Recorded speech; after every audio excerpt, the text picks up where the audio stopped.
Şirata hadis 206 hadis عن جابر بن سليم. جابر بن سليم خبرته قال أتيت النبي صلى الله عليه وسلم فإذا هو جالس مع أصحابه فقلت أيكم نبي. Jabir ibn Sulaym ayta, bir vaqt men payg'ambarimiz yoniga kelib, hamda u shu vaqtda o'zining sahobalari bilan o'tirar edi deydi. Hamin so'radim, qaysiz payg'ambar? Qaysiz sizning orada payg'ambar? Qala fa imma an yakuna awma'a ila nafsihi wa imma an yakuna ashara ilayhi qawmuhu. Qala fa iza huwa muhtabin bi burdatin qad waqa'a hudbuha ala qadamayhi. Hamida men so'ragandan so'ng Alloh endi o'zini ko'rsatdi, ya endi uning bo'lgan yonida bo'lgan sahobalar anga to'g'ri ko'rsatdilar. Hamin payg'ambarimizni ko'rdim. Ham u ustuna plashman narsa bir qilgan edi. Ham shu plashning ishlari uning oyoqlarına to'g'ri osinib turaydi deydi. Mana bu o'rinda e'tibor etingiz. Kishi kelib payg'ambarimiz yonina kelib kira, payg'ambarimiz sallallohu alayhi va sallam, demak payg'ambarimizni bilmay turgan bo'lar. Payg'ambarimiz sallallohu alayhi va sallam o'tira o'zining sahobalari bilan ularni ayirmay qaysi ekanini. Ya'ni payg'ambarimizning g'odiyligi, payg'ambarimiz podsho, Allohning elchisi ham kishi kirib hatto uni shu sahobalar orasida qaysi payg'ambar ekanini ayirmay. Qaysi payg'ambar ekanini ayirmay. Qala faqultu ya Rasululloh ajfu an ashya faghallimni. Hamida bu kishi Jabir ibn Sulaym ayta, ey Allohning elchisi deydi. Men ko'p narsani bilmayman, ya'ni dinda ko'p narsani bilmayman. O'rgatchi meni.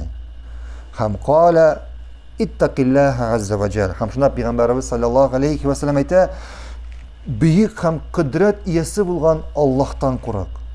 Buyuk qudratli bo'lgan Allohdan qo'rq.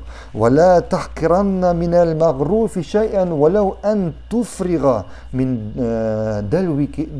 dalwika fi ina'il mustasqi. Haminde izg'i amallarga salqin qarama. Izg'i amallarga salqin qarama, hatto balakay amal bo'lsa-da bu amalga salqin qarama. Ham payg'ambarimiz sallallohu alayhi vasallam misol keltiradi, hatto sen suv bilan borasan ekan, to'li shilakli suvlar bilan borasan ekan, shu suvni qarshina kelgan kishining shilagini, ya'ni sovutini sovuq shekilli amal bo'lsa-da, shunday balakaygan amal bo'lsa-da bu amalga salqin qarama deydi. Biz sizlarga boshqa hadislarda aytdik, sen bilmaysan. Sen bu belki balakaygan amal qilarsan, lekin sening niyating orqasida, sening ixlosliging orqasida belki Alloh subhanahu va taolo shu amalingni tog'lar xatli ko'tarar. Tog'lar xatli ko'tarar. Ham payg'ambarimiz sallallohu alayhi vasallam davom etdi, va iyyaka wal makhila. Ham aytdi, kishushanlikdan, ya'ni takabbirlikdan saqlan. Fa innalloha tabaraka va taala la yuhibbul makhila. Shundoqda Alloh subhanahu va taala buyukligisi takabbirlikni, kishushanlikni yaratmay. Va innimrun shatamaka va ghayyaraka bi amrin yaghlamuhu fika fala taghayyirhu bi amrin taghlamuhu fih.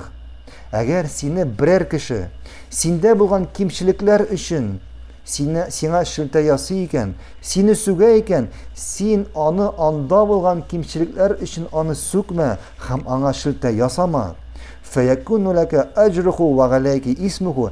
Ham shuning uchun sen o'zining ajr savobini olarsan, u o'zining gunohini olar. Wala tashtumanna ahad. Ham bir kimni dagan sukma,